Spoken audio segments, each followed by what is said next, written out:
Pueden tomar asiento. Voy a invitarle a que venga ahora su Biblia digital o impresa, como guste.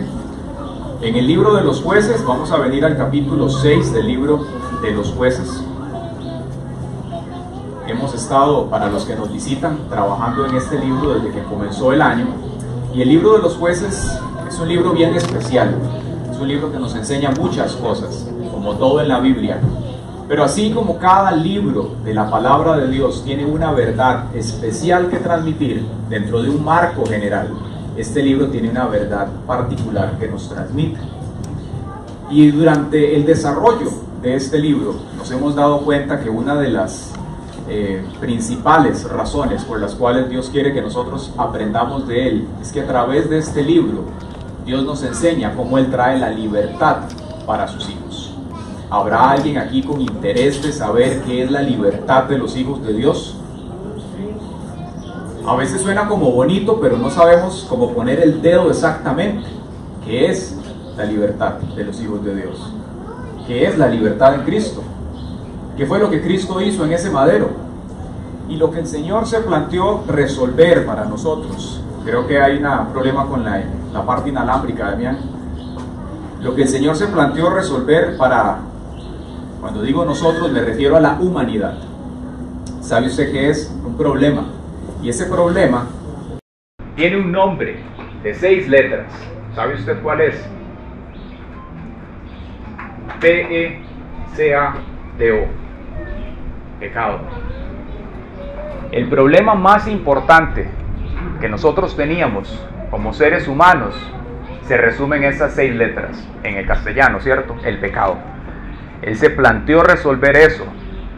Y el momento en el cual el Señor se planteó resolver ese problema para la humanidad fue justamente en el momento en el cual es decir, el pecado fue introducido en la misma, yendo hacia atrás en la historia.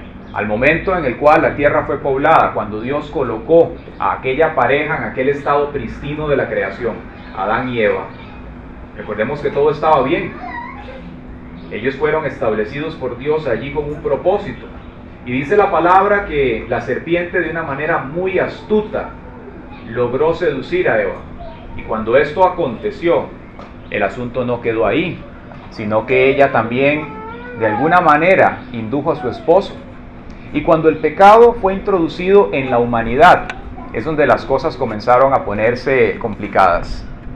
Si vemos la palabra de Dios en el libro de los Génesis, no más ya en los primeros capítulos, vemos cómo ocurre en la primera generación, después de Adán y Eva, un homicidio entre propios hermanos, la primera generación después de Adán y Eva.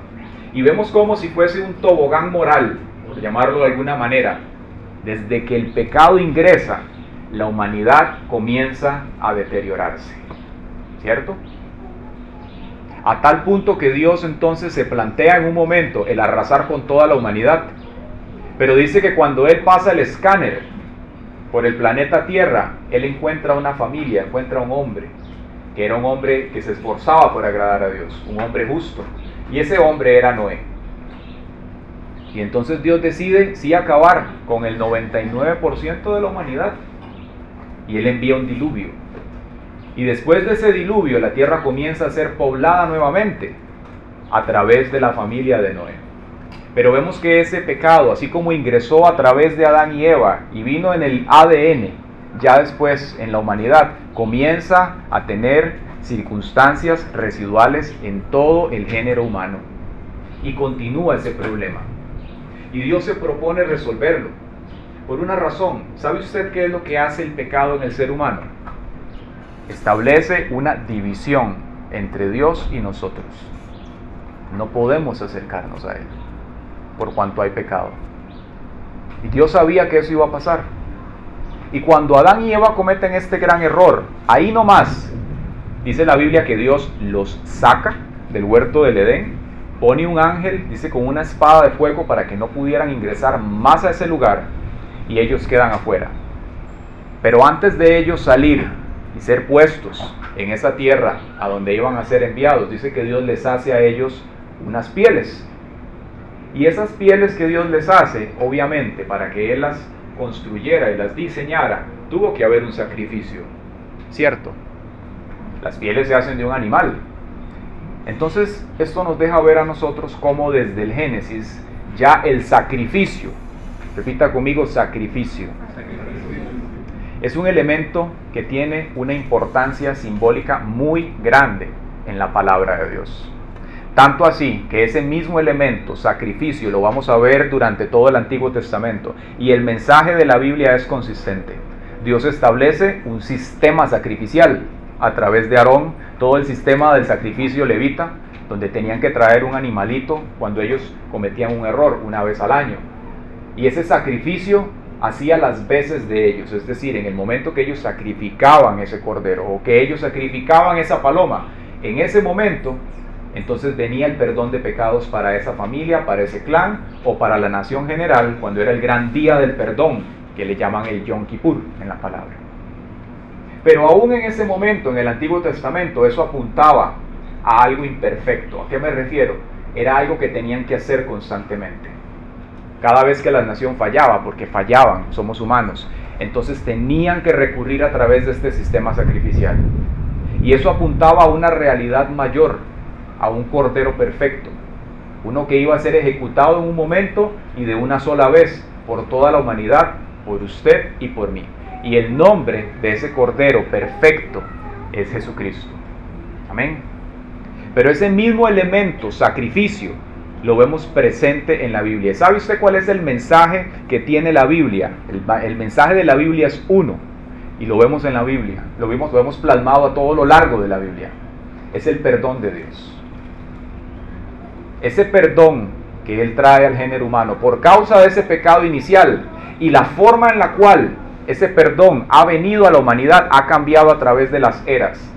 Primero estuvo el sistema arónico y después, cuando el Señor trae a Jesucristo, ahora la manera para nosotros poder obtener ese perdón es a través de Jesús, pero ya no sacrificando algo, sino a través de la fe. ¿Quién dice amén? Nos sale más barato, entre comillas. Decimos, no nos costó nada, la salvación es gratis.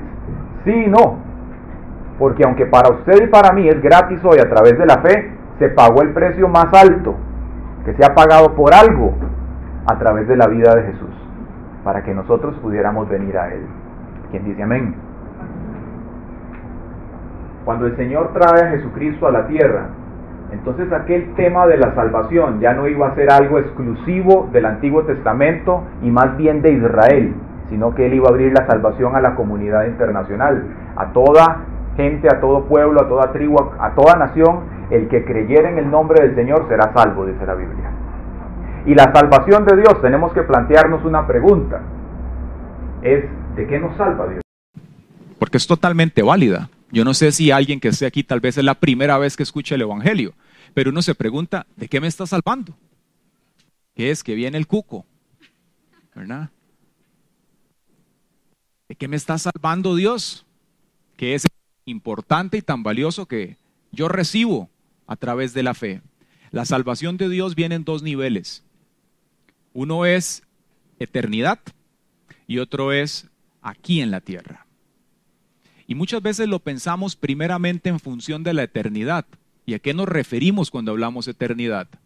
Nos referimos a que un día, cuando usted y yo partamos de esta tierra, sea porque estemos bien entrados en años, o sea porque simplemente salimos y pasó una calamidad, que Dios nos libre, o porque era la voluntad de Dios. En ese momento, dice la Biblia, que nosotros vamos a pasar una eternidad. Y estudiábamos hace unos días del trono blanco de Dios y todo esto. Lo cierto del caso es que hay dos estados en la eternidad. Es un estado con eternidad en Dios o un estado en una total ausencia de Dios. La respuesta obvia que todos queremos es estar con el Señor. Y aunque si bien es cierto, eso está abierto para que nosotros podamos llegar allá, aquí, en la tierra de los vivientes, en Costa Rica en el 2019, en este momento, Dios también nos quiere salvar.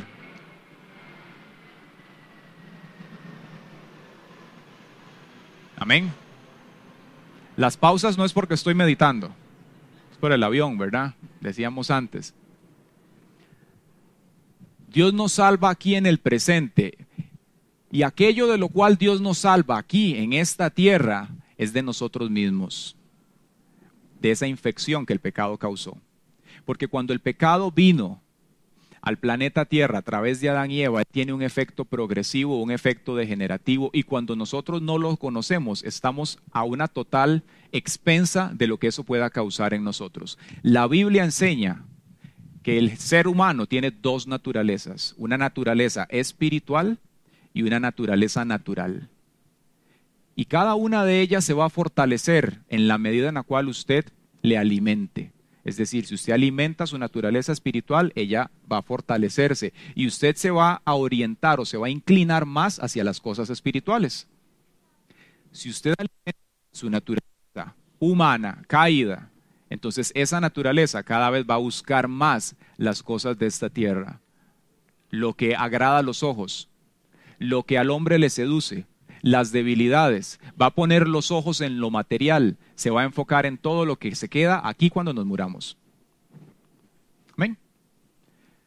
Entonces, si la salvación de Dios tiene una función eterna y tiene una función aquí en el presente, podemos estar seguros que si creemos en Jesucristo como nuestro Salvador, tenemos garantizada la eternidad si vivimos de la manera que Dios quiere. Pero también el asunto es que Dios no quiere que vivamos nuestras vidas de maneras tan naturales. Él quiere que aquí en la tierra seamos salvos del pecado, de nuestra vieja humanidad, y que entonces ocurra algo, que es lo más maravilloso que la palabra de Dios describe, que es esa transformación o la regeneración del hombre interior. Repita conmigo, el hombre interior. Que dice la palabra se renueva. Y nos dice que nosotros vamos experimentando esa renovación espiritual en la medida que nuestra mente es renovada. De todo su cuerpo, lo único a lo cual Dios le atribuye renovación es a la mente. No le atribuye renovación al abdomen, lastimosamente, ¿verdad? Ni a la papada, ni a nada de eso. El único elemento al cual Dios le va a atribuir regeneración espiritualmente hablando es a la mente. Y eso ocurre en el tanto nosotros estemos conectados a Dios a través de su palabra y por la acción del Espíritu Santo. Entonces sabemos que Dios nos salva. La pregunta es cómo se desarrolla ese plan de salvación. Porque si el mensaje en la palabra es uno, y es que Dios quiere salvar al hombre, y lo vemos permanente desde el Antiguo Testamento hasta el Nuevo, entonces tiene que haber una mecánica. Tenemos claro cuál es el objetivo de Dios, que Dios se lo planteó desde Génesis, cuando les dio esas vestiduras que representan ese sacrificio, proféticamente hablando, que habría de venir en Cristo. Pero también ahí mismo Dios le dio al hombre y a la mujer una promesa y le dijo que ellos iban a herir a la serpiente en la cabeza, hablando del enemigo de nuestras almas, que es Satanás. Entonces, en ese paréntesis llamado vida, en el cual nosotros estamos, hay un proceso que toma lugar, que es esa salvación, pero también aquí a lo interno, cómo Dios nos libra de nosotros mismos. ¿Cómo ocurre eso? Es lo que vamos a ver hoy, de una manera muy sucinta en el libro de los Jueces, en el capítulo 6. Y vamos a comenzar a leer desde el versículo 1, vamos a leer primero hasta el versículo 10, para ver lo que nos enseña la palabra con respecto a este legislador llamado Gedeón.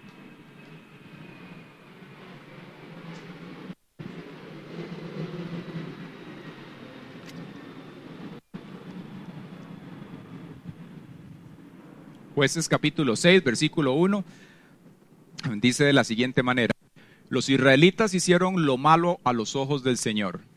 Entonces el Señor los entregó a los madianitas durante 7 años.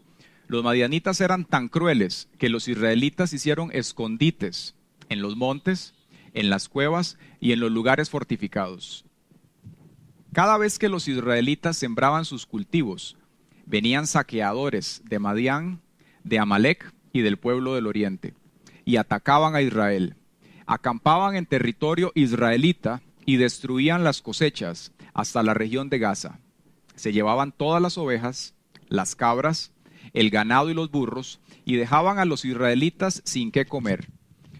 Estas multitudes enemigas que venían con sus animales y sus carpas eran como una plaga de langostas. Llegaban en numerosas manadas de camellos, imposibles de contar, y no se iban hasta que la tierra quedaba desolada.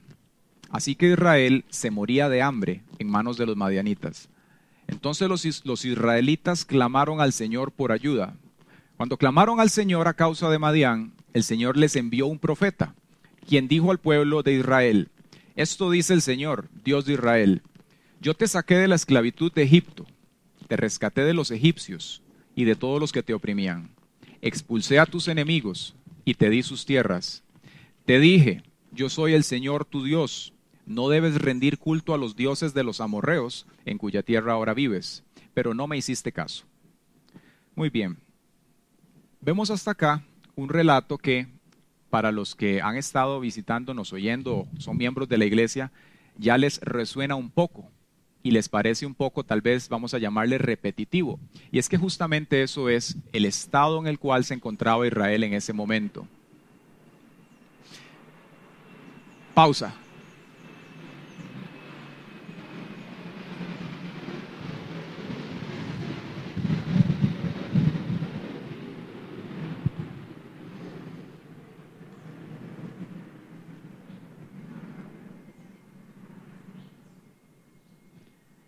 El estado en el cual Israel se encontraba era una situación bien difícil y bien compleja. Dice la Biblia que habían 3 pueblos, los amalecitas, los madianitas y los hijos del oriente, que cada vez que Israel cosechaba, recordemos que eran pueblos nómadas, eran totalmente dependientes de la agricultura.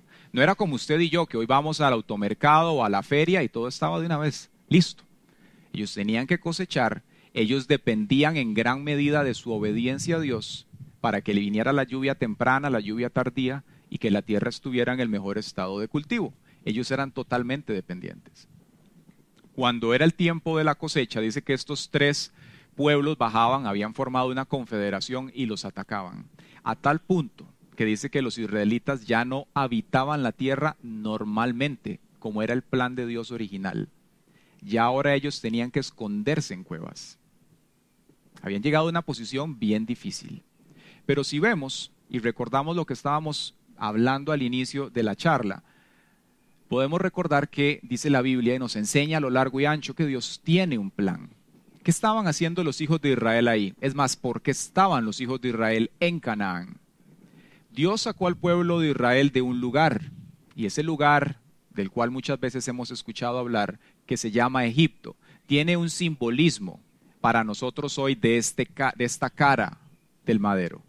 Es decir, Israel mientras estuvo en Egipto estuvo oprimido por los egipcios, por el faraón, eran esclavos, y la Biblia compara que ese estado de esclavitud que Israel tenía estando en Egipto equivale al pecado para nosotros hoy en día.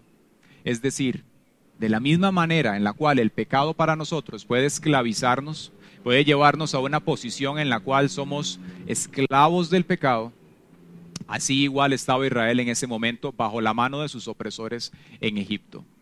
Entonces, en el Nuevo Testamento tiene un simbolismo muy importante, tanto Egipto como Israel, así como Canaán. Cuando Dios saca a Israel de Egipto, es decir, los está sacando de la esclavitud, Él les dice: los voy a llevar a Canaán, y les entrega una tierra prometida. Y esa tierra para ellos representaba así una posición más cómoda, un estilo de vida diferente, pero sobre todo representaba el plan de Dios para ellos de libertad. Amén. Es decir, ya ellos no iban a ser más esclavos. Y ellos fueron llevados hasta Canaán por la mano de un hombre, y ese hombre lleva un nombre, se llama Josué. Y Josué tiene un simbolismo, y quiero que me ponga atención en esto. Tenemos a Israel y tenemos a Josué, que los introduce en Canaán. Y estamos nosotros hoy como iglesia y tenemos un Josué, que su nombre es Jesús, y Él es el que nos introduce a nosotros en lo que el autor de los Hebreos denomina el reposo del pueblo de Dios. ¿Y qué es ese reposo que Dios tiene para nosotros? Es justamente esa libertad de la cual estamos hablando. Es decir, lo que para los israelitas era Egipto, para nosotros es el pecado. Lo que para los israelitas era Josué como su líder, para nosotros es Jesús como nuestro Salvador y Libertador. Bendito sea el Señor. Cuando el Señor lleva al pueblo de Israel y lo introduce en Canaán, comenzamos a ver algo que empieza a tomar lugar, y es que cuando Josué muere, dice que Dios levanta un grupo de hombres y de mujeres, porque había una mujer también, Por eso vemos que la Biblia no es machista. Que la Biblia les denomina jueces, pero hemos visto que su nombre más adecuado podría ser los libertadores o los legisladores de Israel. Y el propósito de ellos básicamente era ser líderes en un momento puntual para Israel, para llevarlos a terminar de conquistar. Les quedaba un pequeño porcentaje, lo que quedaba de la tierra de Canaán. Es decir, por mano de Josué ellos conquistaron como hasta un 80% y quedaron unas pequeñas tribus ahí que conquistar. Pero Israel no quiso conquistar el 100% de la tierra. Lo vemos en el inicio de Jueces, sino que llegaron al 90, al 95, unos al 80%, y se sintieron también en la playa, seguro, tan frescos estaban, que hicieron las del fresco de Chan, decimos. Se quedaron tranquilos y no conquistaron esas otras tribus. Y Dios les dice después, locamente han hecho ustedes, porque ahora estas tribus que han quedado acá van a ser como espinos para sus costados. Es decir, esas tribus que quedaron allí se comenzaron a mezclar con los israelitas. Empezó a haber un mestizaje y ellos comenzaron a adquirir las prácticas de los cananeos y ya no conquistaron los israelitas a los cananeos, sino que pasaron por un proceso de cananización. Es decir, poco a poco ya ellos no los hicieron a ellos, sino que ellos se volvieron hacia los cananeos. Y esto tiene para nosotros mucho que podemos rescatar.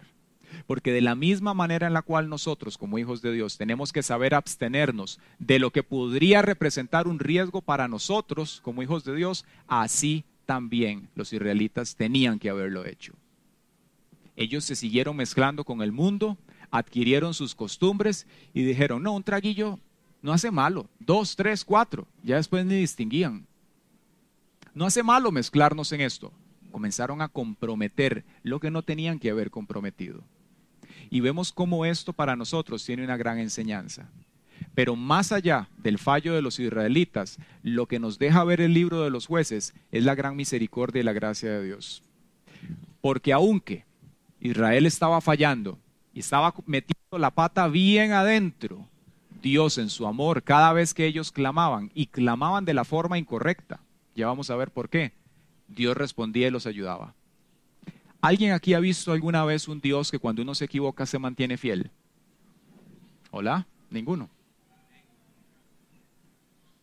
Ese es el Dios que usted y yo tenemos. Pero también, como dicen las señoras, no hay que confundir la gordura con la hinchazón. Amén. Porque los israelitas, ya aquí en el capítulo 6, habían caído en una dinámica peligrosa que nos enseña el libro de los Jueces.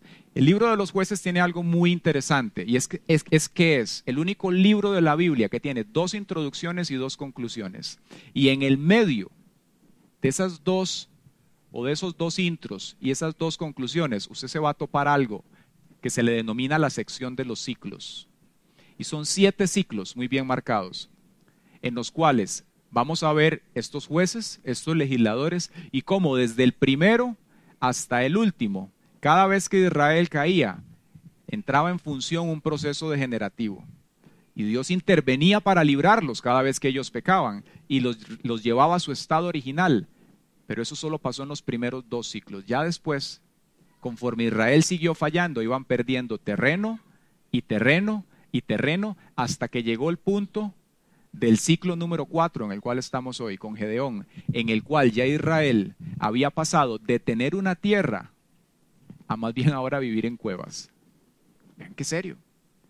En su momento habían tenido Jericó, que era un fortín importantísimo de entrada a Canaán, Dios se los dio. Habían tenido Hazor, habían conquistado pueblos más grandes y más fuertes que ellos, que inclusive tenían hasta tecnología militar, para lo que Israel, que era un pueblo agrícola, no tenía. Y eso lo comenzaron a perder poco a poco.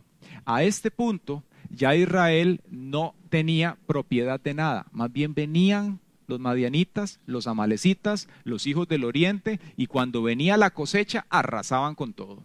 ¿Ha visto usted eso en algún momento? Que parece que las cosas se están levantando y de un momento a otro aparece algo y todo se lo lleva. ¿Hola? ¿Ha visto usted cómo el enemigo en ocasiones aparece donde uno menos se lo espera y comienza a trabajar en los hijos de Dios? Eso es lo que hace el pecado. Y por eso es muy importante que nosotros como hijos de Dios sepamos cuáles son las herramientas que nos da Él en la palabra para poder entonces no solo romper ese ciclo de pecado, sino impedir que se vuelva a activar. Y eso es algo que no ocurre de la noche a la mañana. Es algo que de la misma forma que si usted va al médico o va a hacer un análisis financiero y le dicen, vea, este es el problema que está pasando, a usted le dan un plan de acción. Asimismo nosotros tenemos que conocer cuál es el pecado, qué es lo que dice la Biblia y cuáles son las herramientas que Dios nos da para entonces no ser presa del pecado. ¿Sabe usted que el pecado puede tomar al hombre y esclavizarlo? Dice la Biblia que Satanás anda como un león rugiente, viendo a quién devorar. Y lo serio del pecado, y lo que nos enseña el libro de los Jueces, y la Biblia también en el Nuevo Testamento, es que el pecado tiene un efecto progresivo en las personas, y a veces no lo notamos. Creemos que tenemos una debilidad o que tenemos una falla y que nunca vamos a cambiar, que siempre vamos a tener eso. Y lo que ocurre en esencia y sustancia es que simplemente estamos siendo esclavos del pecado y tal vez nunca hemos tenido un contacto con el Salvador, el único que nos puede liberar. ¿Quién quiere la libertad de los hijos de Dios? Amén. Nos enseña la Biblia algo, que lo dijo Jesús y que lo vemos en Jueces. Y es esto, dice que el que practica el pecado es esclavo del mismo. Y aquí vemos a los israelitas totalmente esclavos de una situación. ¿Y por qué estaban siendo esclavos? Lo acabamos de leer en el versículo 1. Dice, los israelitas hicieron lo malo a los ojos del Señor. ¿Y qué era lo malo en términos de ellos? Era comenzar a mezclarse con cosas que ellos ya sabían que no tenían que hacer. Lo bueno, la buena noticia aquí es que Dios no se queda de brazos cruzados cuando usted y yo estamos en el pecado. ¿Hola? Cuando usted y yo estamos pecando, no crea que Dios se tapa la cara y dice, uy, no, qué feo, no voy a ver. Yo no vi nada, tranquilo, tranquila, yo no vi nada. Él está viendo absolutamente todo, desde el momento en el cual usted lo estaba tramando, así como cuando usted ve al correcaminos y al coyote, y el coyote le trama toda la trampa al correcaminos. Dios está viendo absolutamente todo desde el principio. Y Él mira con paciencia, con misericordia, a ver el momento en el cual nosotros vamos a clamar. Y gracias a Dios, ese momento vino. ¿Cuándo vino ese momento? Cuando dice que los israelitas entonces clamaron a Dios. Pero ¿por qué decimos que no clamaron de la mejor manera? Porque hay una gran diferencia entre usted arrepentirse y otra con usted tener un remordimiento por lo que acaba de hacer o por lo que hizo. Los israelitas, más que les remordía, les ardía la roncha de estar en esa cueva o en esas cuevas, en esa situación tan difícil, pero usted no ve que ellos se arrepintieran y dijeran, ahora sí vamos a ir en pos de Dios con todo el corazón. Simplemente clamaban y Dios por amor y misericordia intervenía. En este caso, es decir, en el ciclo de Gedeón, ocurre algo totalmente diferente de todo el libro de los Jueces. Y es que Dios, si bien envía al legislador, es decir, levanta un juez para ayudarles, es la única vez en la cual Dios primero envía un profeta para darles un mensaje. Es decir, ya como que Dios estaba cansando a la vuelta de este ciclo. Y lo vamos a ver de aquí en adelante. Porque en los primeros ellos clamaban y Dios enviaba un libertador y listo. Pero en este Dios les envía un mensaje primero. Y les dice, yo fui el que los saqué a ustedes de la tierra de Egipto. Y si ustedes están en un problema, no es por culpa mía, en otras palabras. Es porque ustedes están buscando el sentido de la vida, la satisfacción en otro lugar. ¿Hola? Dios quería que les quedara muy claro en ese momento que el problema en el cual estaban era por causa de sus decisiones. Pero que con todo y eso, Él también iba a levantar un legislador. Y entonces vemos la manera en la cual Dios trabaja para traer la libertad a nosotros. Que dicho sea de paso, este mensaje que estamos hablando tiene que ver con eso. ¿Cómo nos liberta Dios del pecado? Pero más puntualmente, ¿cómo nos liberta? Pero también cuando Dios llama a la gente para salir de eso. ¿Sabe usted que Dios hace un llamado? Dios llama. Dios nos llama a los hombres y las mujeres. Y parece algo muy etéreo, como de ciencia ficción, pero es cierto. Dios nos llama. Y la Biblia dice, si oyeres hoy su voz, no endurezcas tu corazón. El ser humano debe tener una respuesta. ¿Y cómo ocurre eso en el caso de Israel en este momento en el ciclo de Gedeón? Lo vamos a ver aquí en la palabra. Sigamos leyendo. Continuamos en el versículo 11. En el momento que Dios estaba hablándole a través de este profeta a la nación de Israel, Dios ya estaba levantando también el plan para traer esa liberación. Y dice en el versículo 11, después el ángel del Señor vino y se sentó debajo del gran árbol de Ofra, que pertenecía a Joás, del clan de Abiezer. Gedeón, hijo de Joás, estaba trillando trigo en el fondo de un lagar para esconder el grano de los madianitas. Entonces el ángel del Señor se le apareció y le dijo, guerrero valiente, el Señor está contigo.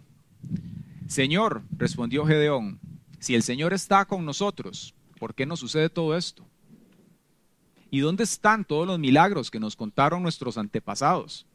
¿Acaso no dijeron, el Señor nos sacó de Egipto? Pero ahora el Señor nos ha abandonado y nos entregó en manos de los madianitas. Entonces el Señor lo miró y le dijo, ve tú con la fuerza que tienes y rescata a Israel de los madianitas. Yo soy quien te envía. Pero Señor, respondió Gedeón, ¿cómo podré yo rescatar a Israel? Mi clan es el más débil de toda la tribu de Manasés y yo soy el menor en importancia en mi familia. El Señor le dijo, yo estaré contigo y destruirás a los madianitas como si estuvieras luchando contra un solo hombre. Si de verdad cuento con tu favor, respondió Gedeón, muéstrame una señal para asegurarme de que es realmente el Señor quien habla conmigo. No te vayas hasta que te traiga mi ofrenda. Él respondió, aquí me quedaré hasta que regreses. Entonces Gedeón fue deprisa a su casa, asó un cabrito y horneó pan sin levadura, con una medida de harina. Luego llevó la carne en una canasta y el caldo en una olla. Puso todo delante del ángel, quien estaba bajo el gran árbol. Así que el ángel de Dios le dijo, pon la carne y el pan sin levadura sobre esta piedra, y derrama el caldo sobre ellos. Y Gedeón hizo lo que se le indicó. Entonces el ángel del Señor tocó la carne y el pan con la punta de la vara que tenía en la mano. Y de la piedra salió fuego que consumió todo lo que Gedeón había llevado. Y el ángel del Señor desapareció. Cuando Gedeón se dio cuenta que era el ángel del Señor, clamó, oh Señor soberano, estoy condenado. He visto cara a cara al ángel del Señor. No te preocupes, le contestó el Señor, no tengas miedo, no morirás. Vemos aquí, en este relato tan interesante, cómo en el momento en el cual Dios le está explicando a la nación de Israel la razón de su problema, Dios ya está buscando el juez que va a ser el que Él va a utilizar para traer esa liberación al pueblo de Israel. Y cuando eso se da, podemos ver muchas cosas, pero una de las principales que a nosotros, considero, tiene que llamarnos la atención, es que la manera en la cual Dios nos mira a nosotros es muy diferente de lo que nosotros vemos en el espejo. Amén. Cuando usted se ve en Baywatch, algunos tal vez verán Baywatch, ¿verdad? Otros verán a, no sé, el Chavo del Ocho. Unos se ven muy por arriba, otros se ven muy por debajo, pero Dios nos mira a partir de la verdad de lo que somos. Amén. Y eso es lo más lindo y lo más importante que hay en la vida. Vernos a nosotros como Dios nos ve. Porque sabe, muchas veces nosotros tenemos una percepción de nosotros mismos muy distorsionada. Permeada por lo que dice la cultura, por lo que dice la sociedad, por lo que dice Baywatch. Algunos no dicen amén, no se acuerdan qué es Baywatch, ¿verdad? Para unos de nosotros sí nos acordamos que era Baywatch, ¿verdad? A partir de lo que dice la familia, de lo que dijeron o lo que hicieron con nosotros. Así es como nosotros nos vemos, pero Dios nos ve de una manera totalmente distinta. Dice que el ángel del Señor se acerca a Gedeón. ¿Y dónde estaba Gedeón? Gedeón estaba escondido. Es decir, dice que él estaba en un lagar y estaba trillando trigo. No tiene nada que ver en un sentido una cosa con la otra, porque en un lagar se procesa el vino, pero él estaba trillando trigo.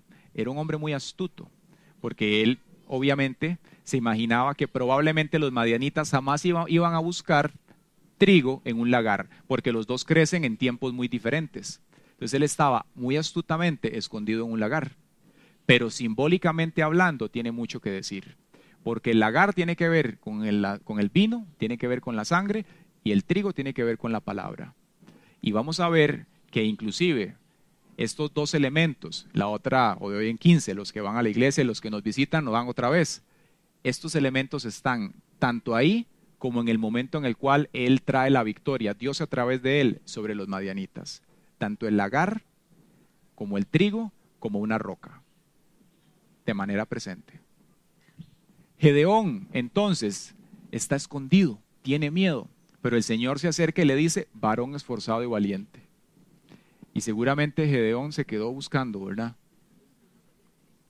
¿Dónde está? Yo pensé que estaba solo. ¿Dónde está el hombre esforzado y valiente? Y es justamente lo que pasa con nosotros. Cuando el Señor se acerca a nuestra vida y dice, mujer esforzada y valiente, hombre esforzado y valiente, y usted dice, ¿y a quién le está hablando? Porque yo no me veo así. El hecho de que usted se vea diferente no quiere decir que sea verdad. El único dueño de la verdad es nuestro amado Dios.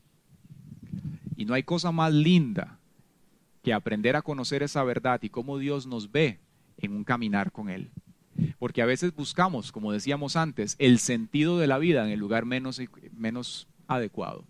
Lo buscamos en la fiesta, lo buscamos en Palmares, lo buscamos en Ibiza, lo buscamos en la cirugía plástica, lo buscamos en el dinero, lo buscamos en los placeres y no lo hallamos. Y cuando no lo hallamos, queda simplemente un sentido de vacío en el interior.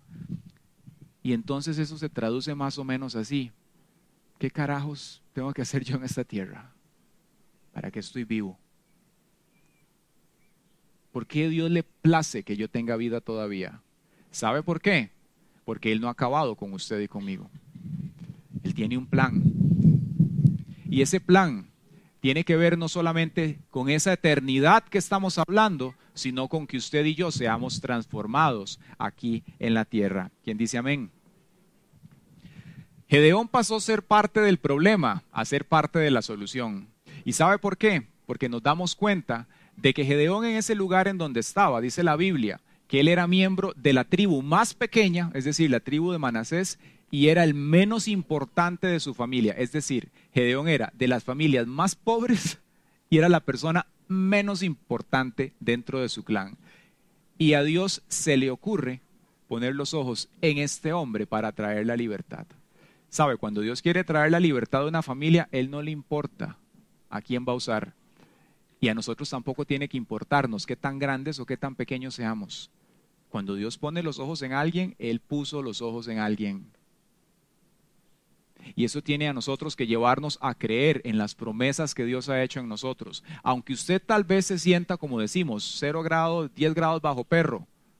Aunque usted se sienta re mal, aunque usted no se vea jamás y usted diga, mi vida no tiene forma, pero de nada. Yo no le hallo sentido a esto. Es el momento en el cual nosotros tenemos que acercarnos a Dios en oración y decirle, Señor, se me perdió el norte en la vida. Ayúdame a ubicarlo. Y Él con todo el amor y la gentileza le va a colocar una brújula en la mano, que se llama la palabra de Dios y el Espíritu Santo, y va a comenzar a guiarnos. Como cuando uno va en carro y lleva el Waze encendido y se pasa, ¿verdad? Y empieza recalculando, y Dios nos lleva otra vez y nos coloca en la ruta correcta. Es exactamente igual. Él empieza por medio de su Espíritu a trabajar en nosotros y empieza a guiarnos para llegar a donde tenemos que llegar. ¿Cómo se desarrolla entonces esa salvación de la cual hablábamos en el inicio? Aquí en el presente, a través de algo que se llama transformación. Repita conmigo, transformación. ¿Transformación en qué? ¿Que es que acaso somos como los Transformers nosotros? ¿En qué me voy a transformar exactamente? En lo que usted y yo comenzamos a transformarnos es en un espejo, en una copia muy buena de aquel que lo dio todo en ese madero, Jesucristo, nuestro Señor. Dice la Biblia que comenzamos a crecer a la estatura del varón perfecto. Y eso no ocurre así. Eso ocurre en una exposición continua.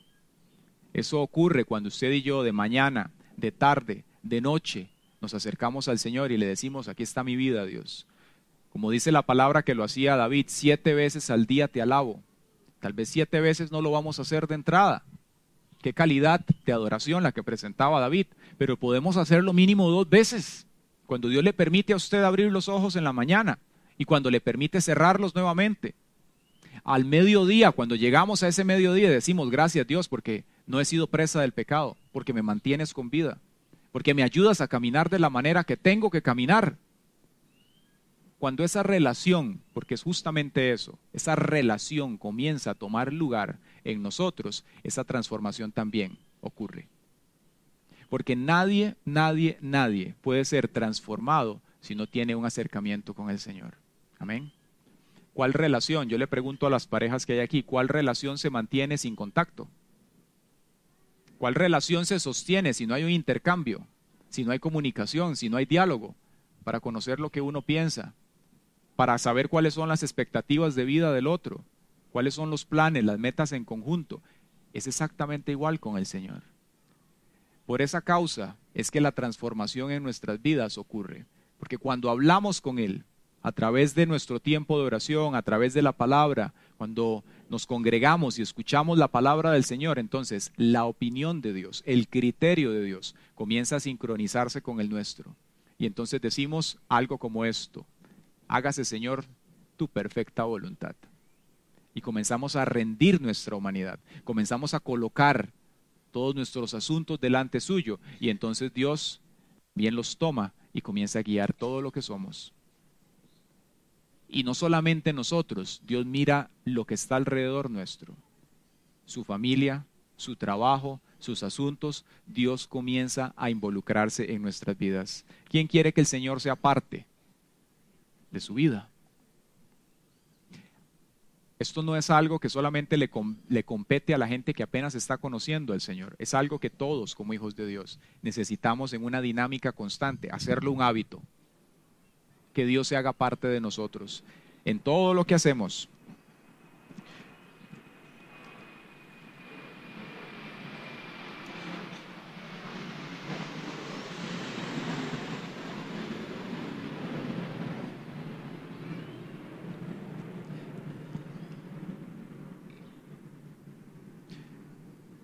Leemos la última sección en el versículo 24 y vemos cómo Gedeón comienza a experimentar esa transformación. Y dice de la siguiente forma: entonces Gedeón construyó un altar al Señor en ese lugar. ¿Qué construyó Gedeón? Un altar. Y lo llamó Yahweh Shalom, que significa el Señor es paz. Ese altar sigue en Ofra, en la tierra del clan de Abiezer, hasta el día de hoy. Esa noche el Señor le dijo a Gedeón: toma el segundo toro del rebaño de tu padre, el que tiene 7 años. Derriba el altar que tu padre levantó a Baal y corta el poste dedicado a la diosa Acera que está junto al altar.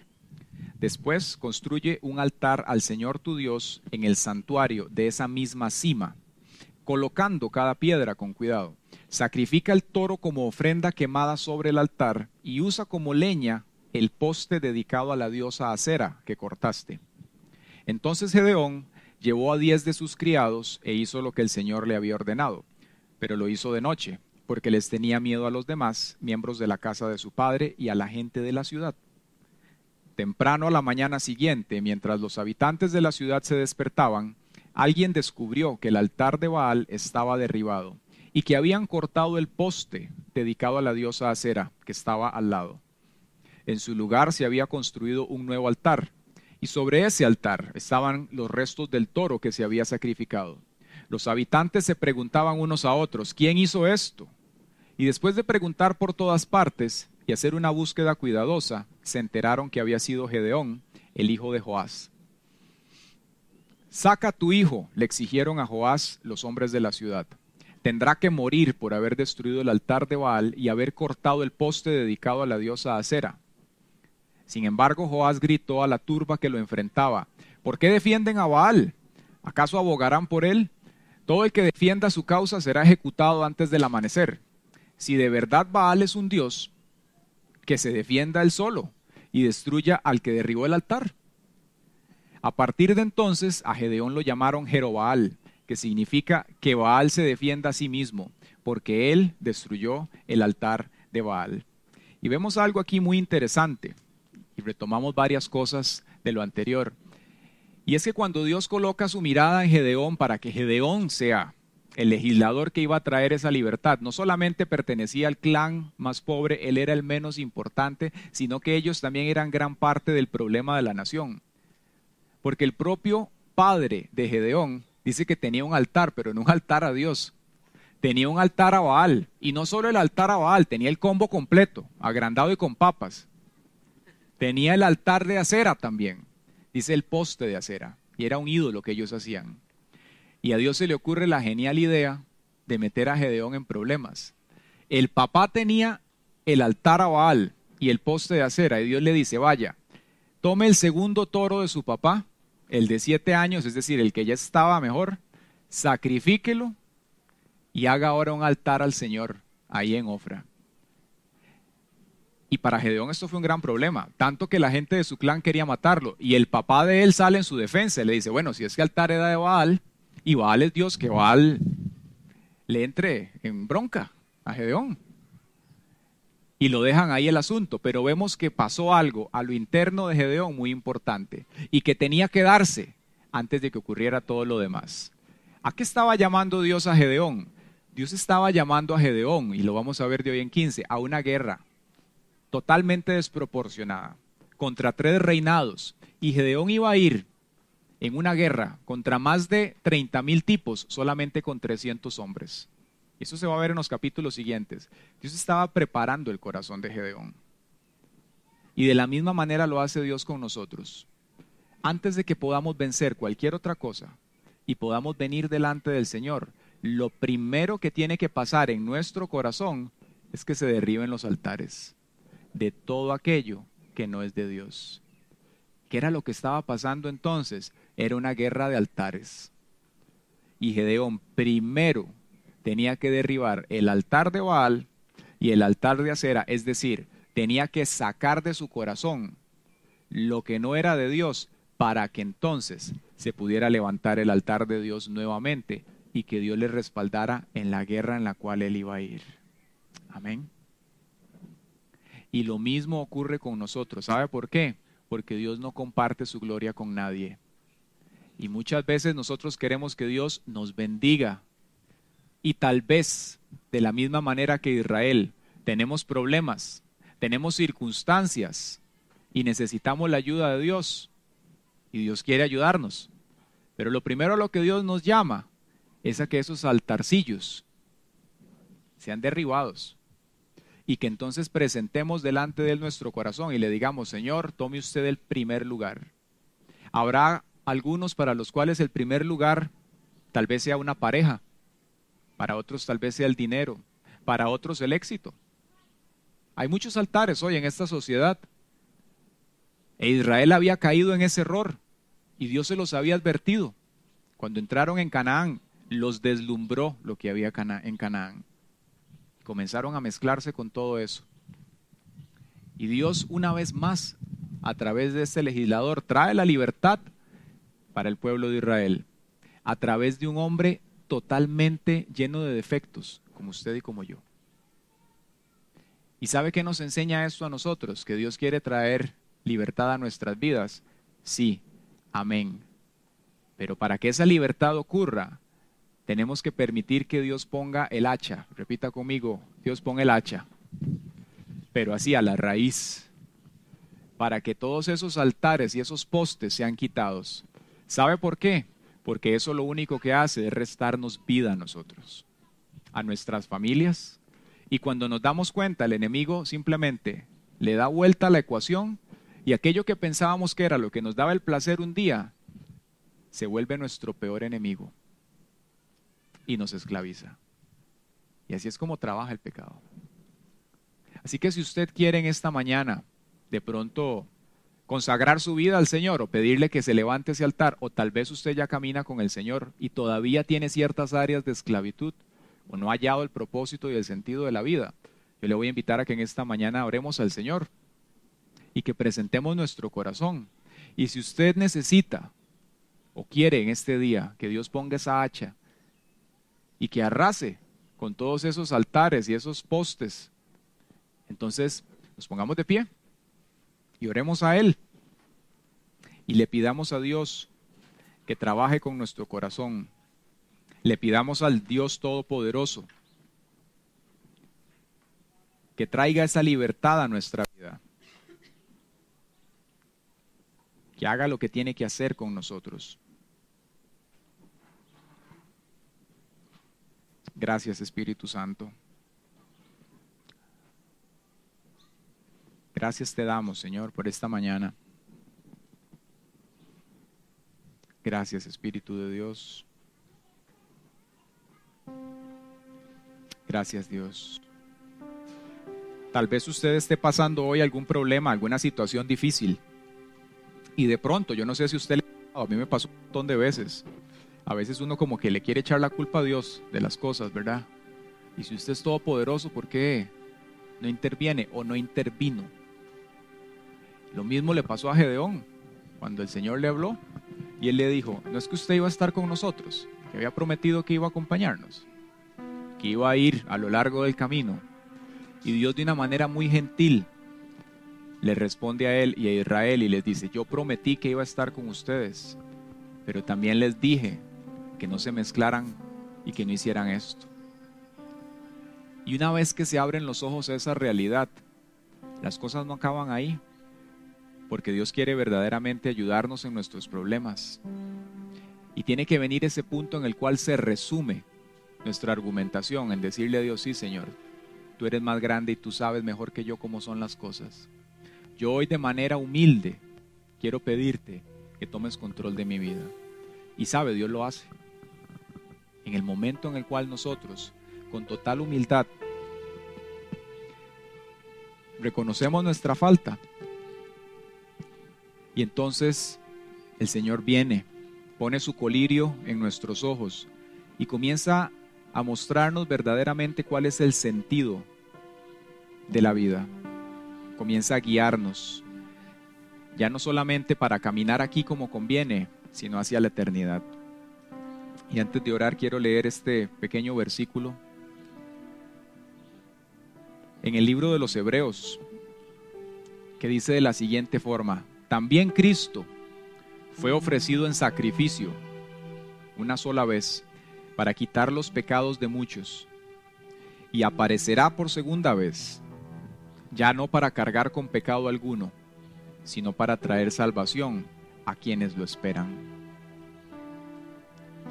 Y le voy a invitar a que en esta mañana usted levante sus manos al Señor, a ese Dios todopoderoso, a ese Dios que tiene ese mar puesto en su lugar, que tiene ese sol con la temperatura adecuada, que hace que su corazón fluya con la presión correcta y que le trajo a este lugar para que usted escuchara este mensaje. Y le voy a invitar a que en esta mañana usted le hable a su Padre y le diga así como le decía el profeta Eliseo: Padre mío, aquí estoy. Dígale: Señor, aquí está mi vida, aquí está mi ser, Señor. Hoy quiero pedirte perdón por mis faltas, Señor. Quiero pedirte perdón si yo he buscado el sentido de la vida, tal vez como es Israel, en otras cosas. Si me distraje, Señor, por 1 kilómetro, por 2 o por 100, yo hoy quiero pedirte perdón, Señor. Y quiero pedirte que en esta intersección, en este día, tú me permitas retomar la ruta correcta, Dios. Ya estoy cansado de rodar. Estoy cansado, Señor, de vagar por lugares a los cuales tú no me llamaste a estar. Y hoy quiero, Señor, dejar de mirar atrás. Lo único que quiero es que tomes control de mi vida, porque sé que tú me amas y que tú has trazado un plan para mi vida. Y hoy quiero poner un pie delante del otro en dirección de tu destino para mí, Señor, de lo que tú quieres. Hoy rindo delante de ti, Señor, todo altar, todo ídolo, Señor, toda circunstancia que me ha distraído, Señor, en el camino. llámese como se llame, llámese éxito, llámese relaciones, llámese yo mismo y mi ego, pecado, lo que sea, Dios. Pon el hacha a la raíz, Señor, y vuela, corta, Dios, todo lo que quiere drenarme energía, todo lo que quiere distraerme de ti, Señor, todo lo que me seduce de allá afuera, toda distracción. Ven y pon el hacha a la raíz y corta, Señor, todo lo que se erige por encima del conocimiento tuyo, Señor. Toda excusa, Padre, hoy la rendimos delante de tu altar, Señor. Y en este altar en el cual estamos aquí, Señor, de adoración, hoy queremos, Señor, levantar nuestras manos a ti, unas manos que a través de la sangre de Cristo son llamados manos santas, son llamados manos libres, son llamadas manos justificadas, no por nuestra propia justicia, sino por la justicia del Cordero. Y ven, Señor, y refréscame. Báñame, Señor, con tu Espíritu. Revísteme así como revestiste a Gedeón con tu Espíritu Santo. Y transforma, Señor, todo lo que hay aquí adentro. Orienta, Señor, o reorienta, si es necesario, mi corazón hacia ti, Señor, para que absolutamente nada de lo que hay allá afuera me distraiga nunca más. En el nombre de Jesús, en el nombre de Jesús, en el nombre de Jesús. Padre, presentamos, Señor, a cada uno y cada una de los aquí presentes. Señor, tú les formaste en el vientre de sus madres y les has traído hasta aquí, Señor, con un propósito. Y hay gente aquí que está escuchando este mensaje, Señor, con un propósito de transformación. Pero hay otros que lo están escuchando con un propósito, Padre, de ponerse a cuentas contigo, de retomar, de reencauzarse. Y hoy, Señor, oramos para que esta semilla y esta palabra que está siendo diseminada sea colocada, Señor, en el mejor lugar de sus corazones y se quede allí de tal forma, Señor, que produzca la raíz, Señor, produzca el tallo, produzca el tronco y el fruto, Dios, que tú estás esperando en cada uno. Hoy oramos, Señor, por la gente que el enemigo la ha reclamado, gente que está en este lugar y que Satanás se ha empeñado en sacarlos del camino. Hoy oramos por esas personas y te pedimos, Señor, que tu humilde, amorosa voz en este momento, Señor, sople sobre sus vidas. Sople, Señor.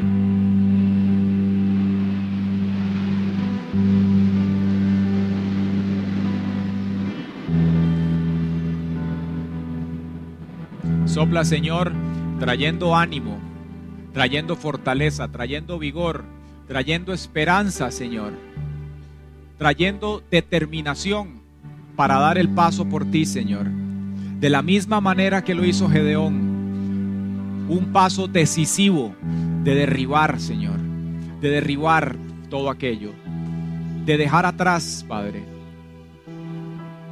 de cerrar los capítulos y continuar en pos de ti, Señor. Es nuestra oración en esta hora, Padre, y te damos gracias, Dios, por lo que tu Espíritu Santo está haciendo en este momento en cada persona. Porque tú, Señor, estás tocando corazones, estás tocando vidas, Dios. Gracias, Señor.